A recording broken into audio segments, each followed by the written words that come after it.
2024 was the biggest year for Malayalam cinema. And as we close the year, here are my top 10 best Malayalam films of this year. Let's go. Hello guys, I'm Nona Trains, and this was the year where Malayalam cinema dominated, not just on OTT, but also in theatres this year. That's the next step the industry took. All the goodwill they had built for the content on OTT platforms, they converted that audience into box office. And that's the reason we had multiple 200 and 100 crore films this year. They always have been making great films, great content, but this was the year they went out and got more eyeballs. They totally dominated the first 6 months, even to the extent that the top grossing film of a month was a Malayalam film for the first time ever. And it happened multiple times. Now I have made videos on the channel talking about why did this happen this year particularly, the reasons behind it. You can check those out for more detail. I'll put the link in the description. But today it's time to talk about the best films of the year. Now like every year, a disclaimer, this is my personal list based on my opinions about the films which I've shared in my reviews. You may or may not agree, and that's totally fine. You can let me know yours in the comments below. It was also a great year for me because I could watch many of these films in theaters because they released near me, that too with subtitles most of the times. But of course I have not seen every film that came out. Now not all of them would make the list, but there are a few which could have, but I haven't seen them yet. But whenever I get to see them, I'll update it in the comments. So the films I missed are Rifle Club, Mura, Pani and Barros 3D. Now it's always very hard to make a list like this, to rank the films. There are many factors involved. You have one opinion for a film, but over time it changes. Sometimes you watch the film a second time and that changes your opinion. So a big factor is how much the film stayed back with me over a long period of time. And that's why only 10 could make the list. But here are some special mentions. Abraham Osler, Premallu, Varshangala Shesham, Vada, Thalavan, Bougainvillea, Paradise, Sukshama Darshini. So let's begin our list of top 10. And number 10 is ARM Ajante Randam Moshana, starring Tovino Thomas, an epic adventure film which gets most of the things right. And the best thing that it's entertaining. And the reason this film stands out is that there could have been so much the director could have done with this film. Set up new films, set up the sequel, make part 2s, set up a universe. But instead, they focus on this main story. There is scale, but it's still grounded and nuanced. And I love such restraint by a filmmaker. I recently got to interview the director Jitin Lal, and when you hear him out, you understand how he could be able to pull it off. The formula to make such epic blockbuster. If you missed it, streaming on Disney Plus Hotstar. Number 9 is Malaikottai Vaaliban, a Lijo Josh Pellicerri film with Mohanlal, and a very controversial pick, a very controversial film I would say, considering what happened during the release. A lot of backlash from the fans. There was an expectation that it's going to be a massy film, but instead we got a very artistic film with the flair of Lijo's magic. The film is beautiful, it's epic, it's unique, it's experimental, and I love that a director like Lijo could pull it off. That's what makes it special. Maybe not a film for everyone. If you really enjoy watching something different, watching something out of the box, then you should definitely check it out, streaming on Disney Plus Hotstar. Number 8 is Family, a film by Don Palitra, not to be confused by Falimi, which is a comedy film starring Basil Joseph. This is the one with Vinay Fort and Divya Prabha. A film maybe not everyone would have heard about it. It is streaming on Amazon Prime. I actually got a screener for the film, and that's how I could watch it early. And again, it's a very different film. It's like a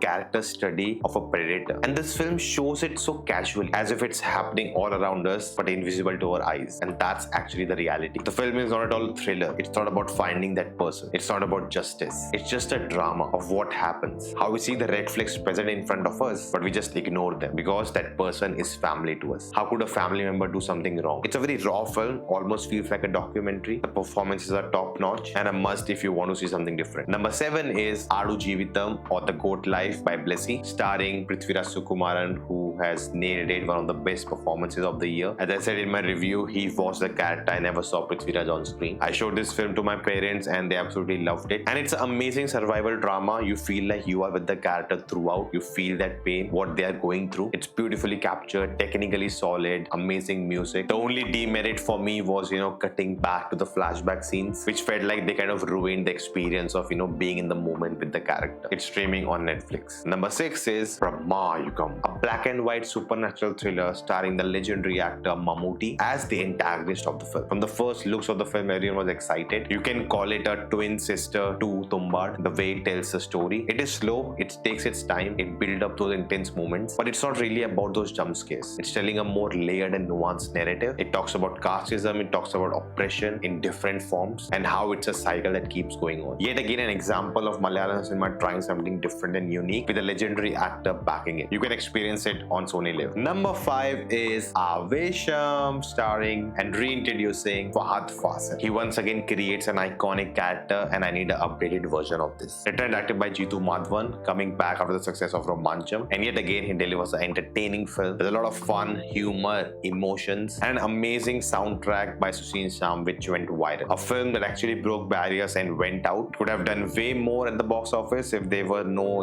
OTT compulsions, but still you can call it a pan-India film which got celebrated in every language, at least on OTT. The film is streaming in multiple languages on different platforms. You can check it out. Number 4 is Kishkindha Kandam, the best thriller film of the year. Now I'll remember this film for more than just being a good film because of something personal which I think I have shared somewhere, but let's talk about the film. What really makes it stand out is that makes you believe we're actually following a case, a narrative. You're trying to find out what has really happened, just like the character in the film, and by the end, just like how the character gets the reveal and is shocked, we as audience are also shocked. Technically it's solid, the way it's done, the way it's performed, outstanding, but the way it subverts our expectations by the end, and how that is not for shock value, but it's a more deeper and layered thing for the characters. By the end it leaves you with shock but also with a closure, which is actually very haunting. If you haven't seen it, catch it on Disney Plus Hotstar. Number 3 is Ullozhukku, a film by Christopher Tommy starring Parvati and Urvashi. Yet again an outstanding narrative, such an intense family drama where there's so much at stake, so much complexities. It really breaks down the characters. It makes you root for one character and be against one, and then just flips it. And the best part was the way it uses the setting to tell this narrative. Some of the finest performances by both the leading actresses, and if you haven't seen it yet, check it on Amazon Prime. Number 2 is Aattam, a film that really blew me away. The best way to describe is that if you have seen 12 Angry Men, if you like one room or one chamber drama where the characters are debating about something and they have to take a decision, there are a lot of dialogues that to and fro between the two sides, and what makes it more compelling is the topic they're talking about. It is so relevant today. It is so complex. It's not easy. It's not right and wrong. It's in a gray area. It's not just a surface level talk, but they go deep into it. It showcases the human tendency, our psyche, how our principles can be broken, how our selfishness can take over justice. With its ensemble cast, it goes hard, and if you haven't seen it, definitely catch it on Amazon Prime. And finally, number 1, let's have that drum roll, and I know you already know it, it's Manjummel Boys. Directed by Chidambaram with an amazing ensemble cast, reached that pan-India status at least through OTT. There are so many people who are not into films, who would not know about this film that much if they're not in that circle, and they have come up to me and told that they have seen the film and they loved it. That's how far this film has traveled. And that's just one thing. It's not that they planned it to be a pan-India hit. They had a scale like that. No, it's the storytelling. It's the filmmaking. Yes, it had a higher budget than a usual Malayalam film, but it was very focused. Again, the restraint the filmmaker showed. The same story could have been told in so many different cliche ways, but the craft is in doing it in the most efficient way, which hits the mark. I was lucky enough to get to watch this film in a theater, and the sound was amazing. You could feel it. Easily one of the best survival thrillers in the world. And if you have missed it, catch it on Disney Plus Hotstar. So guys, that was my list, but what about yours? Do let me know yours in the comments below. Another year has come to an end, and it was really fun to watch this cinema. And it made me so happy covering Malayalam cinema for such a time that's now actually traveling across. But that's not it for the year. There's something more fun I have planned where you guys get to decide and rank these films. What is that? Find out here in this video. Till then, thank you for watching, and I will see you next time.